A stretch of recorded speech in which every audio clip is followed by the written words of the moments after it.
अस्सलाम वालेकुम दोस्तों, मेरा नाम है अली उमर सलाम हमेशा की तरह मौजूद है दाऊद और आप देख रहे हैं जिस वक्त क्रिकेट अवर अली शो को कैसे देखना बनता है। दोस्तों आप लोग से बात करने जा रहे हैं, बात करेंगे जी आज आपके साथ टॉप न्यूज का सेगमेंट आपसे शेयर करेंगे। नंबर 1 पे आप लोग से बात करने जा रहे हैं, जो हमारे पास अपडेट आ रही है वो आ रही थी कि पाकिस्तान और साउथ अफ्रीका की टीम की जो प्रैक्टिस है वो स्टार्ट हो गई है। क्या स्टोरी है वो आपको बताएंगे। बात करेंगे एशिया कप की ट्रॉफी को लेकर, कहां है भाई ट्रॉफी, किधर गुम है, जरा इस पर गुफ्तगू करेंगे।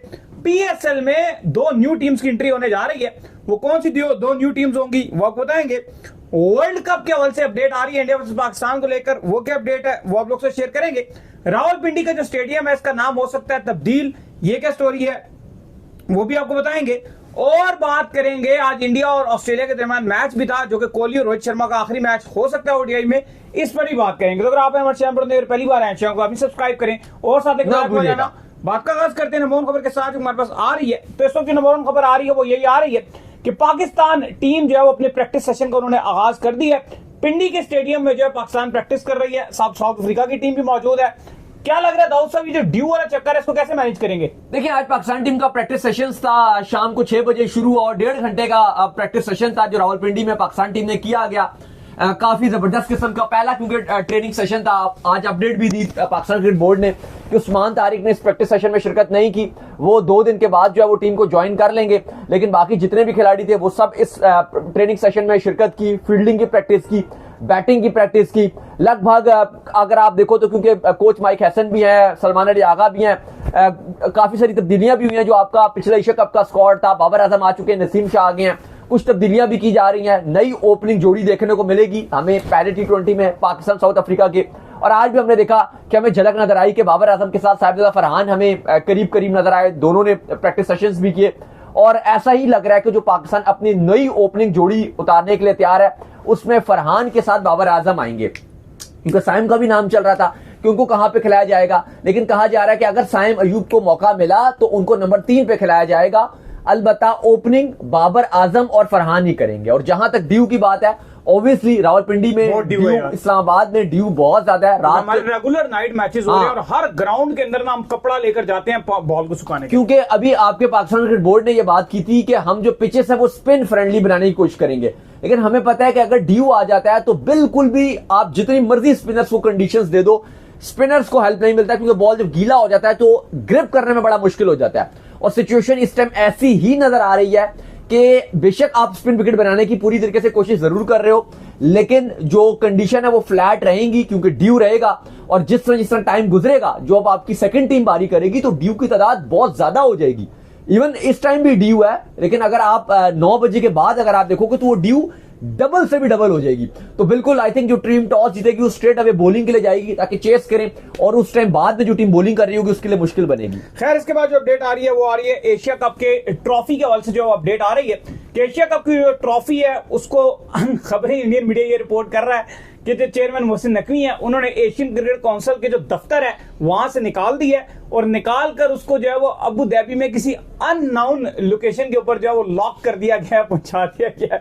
ये क्या कहानी है यार? देखो, ये इसलिए इंडियन मीडिया में चल रहा है बहुत ज्यादा क्योंकि बीसीसीआई काफी ज्यादा एक बार लेटर भी लिख चुका है जिस पर मोहसिन नकवी ने कहा कि बिल्कुल जी ट्रॉफी हम आपको दे देंगे, कोई मसला नहीं है, लेकिन आप अपने एक खिलाड़ी को ले आइए। दुबई के एक होटल में तकरीब रख देते हैं 10 नवंबर को और आप ले लीजिए। लेकिन उस पर फिर बीसीसीआई को दोबारा से अपनी बेइज्जती महसूस हुई। अब एशियन जो क्रिकेट काउंसिल है उसमें बहुत ज्यादा तादाद में भारतीय हैं। एशियन क्रिकेट, बल्कि बहुत ज्यादा, मैं क्या बात कर रहा हूं, 90% जो एम्प्लॉयज हैं एशियन क्रिकेट काउंसिल में वो इंडियंस और जय शाह के आने से वो तादाद बढ़ गई थी, अब आईसीसी में वो सिलसिला शुरू हो चुका है। हाँ, और वैसे भी इंडियंस बहुत ज्यादा थे एशियन क्रिकेट काउंसिल में, और ठीक है जय शाह के आने के बाद वैसे भी वो ज्यादा ही थे। तो अब उनको ये डाउट था कि बेशक मैं अब यहां पर पाकिस्तान में मौजूद हूं या बाकी, आपको पता है जब इवेंट होता है तभी सारे मेन आते हैं, बाकी तो खाली जो उधर के पक्के एम्प्लॉयज हैं वो वहीं पर ही होते हैं। तो उनको डाउट ये था मोहसिन नकवी को कि ऐसा ना हो कि अब हम तो यहां पर मैं बिजी हूं या इधर उसके वहां पर मैं नहीं होऊंगा, ये ना हो कि पीछे से जो ट्रॉफी उठा के दे दी जाए। तो इसलिए उन्होंने एशियन क्रिकेट काउंसिल का जो ऑफिस था वहां से ट्रॉफी को हटा के अबू धाबी शिफ्ट कर दिया। लेकिन ये सिर्फ अभी तक इंडियन मीडिया में रिपोर्ट्स आ रही है और इंडियन मीडिया ये रिपोर्ट कर रहा है, यहां पर कोई या इस तरह से एशियन क्रिकेट काउंसिल ने इसकी कोई तस्दीक नहीं की। लेकिन मैं भी उनकी खबर सच हो भी, क्योंकि वहां पर आपको पता है सोर्स बहुत ज्यादा है इंडिया के, तो किसी ने ये खबर दी हो। लेकिन आई डोंट थिंक सो कि इतना फर्क पड़ता है या मैटर करता है। इंडिया जीता हुआ था, इनको कहा हुआ है कि आप आओ और ट्रॉफी लेके चले जाओ। अब वो खुद जब ये बात भी नहीं मान रहे तो फिर आई डोंट थिंक सो कि ये रोना इतना बनता है। बिल्कुल। खैर, इसके बाद जो अपडेट आ रही है जी हमारे पास, वो आ रही है पीएसएल के हवाले से। तो दाऊद साहब, जो पीएसएल आ रहा है इस बार, उसमें 2 नई टीम्स जो है वो ऐड करने का मंसूबा जो है बना लिया गया। कल भी हमने आपको बताया था कि 6 सिटीज में जो है इस बार पीएसएल करवाने का प्लान जो है, जो सलमान नसीर सीईओ हैं पीएसएल के, उन्होंने बताया। तो ये जो 2 नई टीम्स ऐड करने का प्लान बनाया गया, आपके ख्याल में कौन सी 2 नई टीम्स हैं जी? देखिए, आज जो एक बड़ी अपडेट आई है वो आई है कि एक पाकिस्तान के काफी बड़ा एक ब्रांड है, एक बड़ी कंपनी है, सोलर इन्वेरेक्स जो है, वो बड़ा इंटरेस्ट शो कर रहे हैं और वो चाहते हैं कि एक टीम खरीदें। वैसे अगर आप देखो, पाकिस्तान की जितनी भी बायलैटरल सीरीज होती हैं या पीएसएल होता है, उसमें वो एक भारी भरकम स्पॉन्सरशिप करते हैं। एक बड़ा स्पॉन्सर है पाकिस्तान, बहुत टाइम से कनेक्टेड है पाकिस्तान के साथ। बिल्कुल, वो आपके स्पॉन्सर भी रहते हैं पीएसएल में, प्लस वो जो आपकी जो बायलैटरल सीरीज होती है उनमें भी वो स्पॉन्सर करते हैं, यानी कि वो क्रिकेट में बहुत ज्यादा इंटरेस्टेड रहते हैं। तो अब ये खबर आ रही है कि उन्होंने पाकिस्तान क्रिकेट बोर्ड से राब्ता किया और जो सोलर इन्वेरेक्स वाले हैं वो ये चाहते हैं कि पीएसएल में एक टीम खरीदें और वो पूरी तरीके से इस टाइम इंटरेस्टेड है। और पाकिस्तान क्रिकेट बोर्ड उनको दे भी देगा, क्योंकि इस पर पाकिस्तान क्रिकेट बोर्ड ये कहता है कि जब एक किसी को फ्रेंचाइज दी जाती है तो उसमें पाकिस्तान क्रिकेट बोर्ड ये भी कहता है कि आपका कोई क्रिकेट से ताल्लुक हो या आपने क्रिकेट में स्पॉन्सरशिप की हो या आपका कहीं ना कहीं रिलेशन बनता हो क्रिकेट से। तो सोलर इन्वेरेक्स तो पीसीबी का ऑलरेडी पार्टनर है, तो मुझे लगता है कि उनके साथ मामला भी बहुत आसानी से होंगे। तो एक टीम तो ऐसा नजर आ रहा है कि जो 2 अपकमिंग टीम हैं उनमें से एक टीम तो सोलर इन्वेरेक्स वाले ले जाएंगे टीम, वो तो एक उनकी होगी। अब दूसरी टीम देखते हैं कि अभी वो कौन आती है।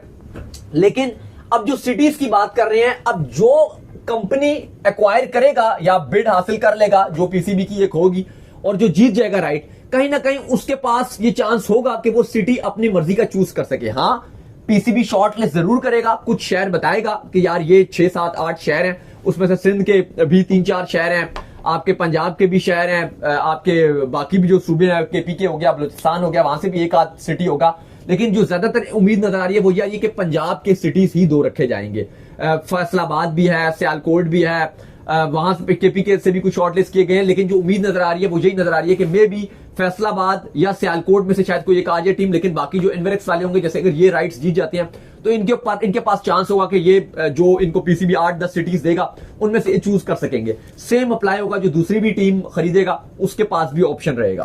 खैर, इसके बाद जो अपडेट आ रही है जी हमारे पास, वो अपडेट आ रही है वर्ल्ड कप के हवाले से। तो वर्ल्ड कप को लेकर जो बहुत सी खबरें चल रही थी कि इस बार जो है ये हिस्ट्री में पहली बार ये होने जा रहा है कि इंडिया वर्सेस पाकिस्तान जो है पॉसिबल शायद ये दिख रहा है कि वो आपको सेम ग्रुप में ना दिखें, बल्कि दोनों जो है एक मुख्तलिफ ग्रुप में चले। और एक फेक करके जो वो आईसीसी की तरह का एक बनाया हुआ भी था जिसमें ये तमाम तर चीजें जो ऐड की हुई थी। लेकिन जब हमने इस चीज को चेक करने की कोशिश की तो तमाम तर चीजें जो ये गलत निकली हैं, बल्कि इंडिया वर्सेस पाकिस्तान एक बार फिर से जो है 2026 के वर्ल्ड कप में सेम ग्रुप में होने जा रहे हैं। और अगर ये नहीं होता सेम ग्रुप में तो भाईजान फिर वर्ल्ड कप ही कराना आईसीसी के लिए बड़ी बहुत मुश्किल चीज है।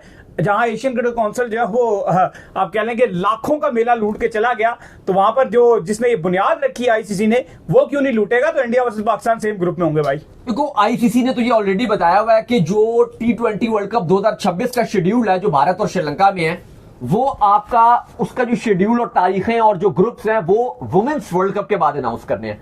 वुमेन्स वर्ल्ड कप अब एंडिंग पे लगा हुआ है। ऑलरेडी पाकिस्तान तो एक भी मैच पूरे वुमेन्स वर्ल्ड कप में नहीं जीती, ठीक है, कुछ मैच उनके बारिश की भी नजर हो गए, लेकिन जो मैच थे वो भी एक भी वो नहीं जीत सके, क्योंकि श्रीलंका में आपको पता है बारिशें रहती हैं। अब वो सेमीफाइनल वहां पे शुरू हो रहे हैं, अब उसके बाद फाइनल है, तो टोटल बिल्कुल एंडिंग पे वुमेन्स वर्ल्ड कप लगा हुआ है। वुमेन्स वर्ल्ड कप के बाद आईसीसी ने बोला है कि मैं जो ग्रुप्स हैं T20 वर्ल्ड कप के और जो तारीखें हैं, किसका मैच कहां का खेला जाएगा, पूरा जो शेड्यूल है वो अनाउंस किया जाएगा। अब सीन ये है कि ये बहुत ज्यादा सवाल था कि क्या पाकिस्तान और इंडिया को एक ग्रुप में रखा जाएगा या नहीं रखा जाएगा। तो जरा ये बता रहे हैं, और अब भारतीय मीडिया का भी तरफ से भी ये चलना शुरू हो गया कि पहले बहुत चल रहा था कि इंडिया पाकिस्तान एक ग्रुप में नहीं होंगे, ये नहीं होगा, हैंडशेक नहीं होता, फलाना नहीं होता, ढमकाना नहीं होता। लेकिन अब कहा जा रहा है कि उस सब के बावजूद भी पाकिस्तान और इंडिया को एक ही ग्रुप में रखा जा रहा है। जाहिर अभी तक ऑफिशियल अनाउंस नहीं किया गया, लेकिन जो रिपोर्ट्स आ रही हैं उनके मुताबिक पाकिस्तान इंडिया को एक बार फिर सेम ग्रुप में रखा गया, क्योंकि आईसीसी को भी पता है कि भाई ये लाखों करोड़ों की बात नहीं है, ये अरबों की बात है। और जो स्टार है उसके साथ मुआहिदा हुआ है आईसीसी का, जो $3 बिलियन का कॉन्ट्रैक्ट है, उसमें ये बात कही गई है कि पाकिस्तान इंडिया को एक ग्रुप में रखा जाएगा। मतलब ये कहा गया कि आपको एक इंडिया पाकिस्तान का मैच अश्योरिटी के साथ हर जो आईसीसी इवेंटों का वहां पे मिलेगा। चैंपियंस ट्रॉफी में इतने ज्यादा इश्यूज थे, उसके बावजूद भी पाकिस्तान इंडिया का मैच हुआ था, वो सिर्फ ब्रॉडकास्टर्स की वजह से। तो अभी भी खबरें यही आ रही हैं कि पाकिस्तान और इंडिया को एक ही ग्रुप में रखा जाएगा, क्योंकि ब्रॉडकास्टर ने कह दिया कि जो आपने हमारे साथ मुआहिदा किया था, जो कॉन्ट्रैक्ट किया था, उसको फुलफिल कीजिए। और आईसीसी भी इस बात पर एग्रीड है। तो उम्मीद यही नजर आ रही है कि जब वुमेन्स वर्ल्ड कप के बाद आईसीसी शेड्यूल जारी करेगा तो उसमें दोनों को सेम ग्रुप में रखा जाएगा। कल हमने आपको बताया था कि जो श्रीलंका है वो ऑलरेडी अपना T20 वर्ल्ड कप के लिए तैयारियों में मरकूज है। उन्होंने अपने 3 वेन्यूज में काम शुरू कर दिया है। कोलंबो प्रेमदासा स्टेडियम में भी उन्होंने बोला हुआ है कि जैसे ही हमारे पास मैचेस खत्म होंगे, और अब उनके ऑलरेडी मैचेस खत्म भी हो गए हैं, तो उसके बाद एक बस मैच रह गया, तो उसके बाद जो है वहां पर भी स्टेडियम में जो काम है वो शुरू हो जाएगा। लंका प्रीमियर लीग उन्होंने ऑलरेडी अपनी कैंसिल कर दिया, पोस्टपोन कर दिया कि हम किसी और डेट्स पे रखेंगे, क्योंकि हम नहीं चाहते कि T20 वर्ल्ड कप की तैयारियों में जरा सी भी खलल आए।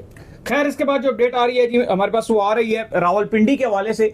तो रावलपिंडी का जो ग्राउंड है उसका नाम जो है वो तब्दील करने का प्लान बना लिया गया, और इसकी जो है बिड होगी और नाम जो है वो जिसको भी दिया जाएगा फिर उससे जो है हैवी अमाउंट जो है वो ली जाएगी। तो ये कैसा फैसला जी? वैसे रावलपिंडी का तारीखी स्टेडियम है। तो चले, इसमें इतना इशू फिर भी नहीं है, क्योंकि आपने इसका नाम खाली पिंडी स्टेडियम ही है, कोई इस तरह से सच कोई नाम नहीं है। जैसे अगर आप कराची की बात करो तो उसका नाम था नेशनल स्टेडियम, उसका था, वो आपने चेंज करके नेशनल बैंक स्टेडियम नाम रख दिया। लाहौर का बहुत हिस्टोरिक स्टेडियम था, जैसे कद्दाफी स्टेडियम उसका नाम था, उस पर अगर आप चेंज करते तो वो एक थोड़ी सी वाइब सी खत्म हो जाती है। लेकिन अब कहा जा रहा है कि पिंडी स्टेडियम में भी पीसीबी ने फैसला कर लिया कि बिड करवाई जाएगी, और बिड के बाद जो भी इसका स्पॉन्सरशिप इसकी जीत लेगा तो उतने साल तक इसका नाम जो है वो उसी के ब्रांड के नाम पे रख दिया जाएगा। तो चले, पैसे कमाने का ये है। ऑलरेडी पीसीबी ने रवीज राजा के दौर में ये काम शुरू किया था कि डिफरेंट स्टेडियम्स को जो है वो करके अपना स्पॉन्सर के साथ जोड़ के पैसे कमा रहे थे। तो अब रावलपिंडी स्टेडियम में भी यही चीज करने का फैसला कर लिया। खैर, इसके बाद जो अपडेट आ रही है वो ये आ रही है कि आज इंडिया और ऑस्ट्रेलिया के दरमियान जो वो आखिरी ओडीआई खेला गया, जहां पे विराट कोहली और रोहित शर्मा का ऑस्ट्रेलियन सॉइल पर जो ये आखिरी ओडीआई था, दोनों ने बड़ा बेहतरीन किस्म का गेम पेश किया। रोहित शर्मा ने सेंचुरी मारी, विराट कोहली ने बड़े बेहतरीन रन्स किए। दुनिया भर में इसको जो है वो देखा गया, विराट कोहली की वजह से स्पेशली देखा गया कि उनका ऑस्ट्रेलियन सॉइल पे आखिरी जो ओडीआई था, तो बड़ा ट्रिब्यूट पेश किया जी ऑस्ट्रेलिया ने उन दोनों को। देखिए, बिल्कुल, क्योंकि अब इनका ये आखिरी ऑस्ट्रेलिया में मैच था सिडनी में, और अब अगर ये आगे खेलते भी हैं 2027 के वर्ल्ड कप तक, तो इंडिया को कोई ऑस्ट्रेलिया का दौरा नहीं था। तो क्रिकेट ऑस्ट्रेलिया चाहता था कि इन दोनों को एक अच्छा फेयरवेल दिया जाए। और बुरी बात यह थी कि विराट कोहली पहले दोनों मैचेस पे 0 पे चले गए थे। इंडिया का बुरा हाल था, सीरीज 2-0 से फैसला कौन इंडिया को शिकस्त हो चुकी थी। लेकिन आज फाइनली 3rd ओडीआई था, व्हाइट वॉश से इंडिया बच सकता था। वहां पर बड़ा जबरदस्त किस्म की परफॉर्मेंस दिखाई विराट कोहली और रोहित शर्मा ने 121 रन की नॉक खेली, विराट कोहली ने नाकाबिले शिकस्त 74 रन बनाए, और इस तरह से इंडिया ने वो टारगेट जो 237 का था, एक टाइम पर लग रहा था कि ऑस्ट्रेलिया आराम से 350 तक जाएगा, बड़ा अच्छा स्टार्ट ऑस्ट्रेलिया को मिला हुआ था, लेकिन ऑस्ट्रेलिया का एकदम कोलैप्स हुआ और 46 ओवर्स में ही वो 236 बना सके। और फिर इंडिया ने बहुत ही आसानी से 237 रन बना डाला। रोहित शर्मा ने बड़ा रिकॉर्ड बना दिया, 50 सेंचुरियां उन्होंने इंटरनेशनल क्रिकेट में कंप्लीट की हैं। 9वीं सेंचुरी उनकी अगेंस्ट ऑस्ट्रेलिया बनाई है किसी भी इंडियन बैट्समैन की, अगर आप बात करो तो ये हाईएस्ट है। विराट कोहली की बात करें तो उन्होंने कुमार संगकारा का मोस्ट रन्स इन ओडीआईस वो रिकॉर्ड तोड़ दिया, 2nd नंबर पर वो आ चुके हैं। लेकिन अच्छी बात यह, क्योंकि एंडिंग दोनों के कैरियर की लगी हुई है, तो फाइनली दोनों ने परफॉर्मेंसेस दिखा दी। अलबत्ता ऑस्ट्रेलिया ने स्टिल सीरीज को अपने नाम कर लिया।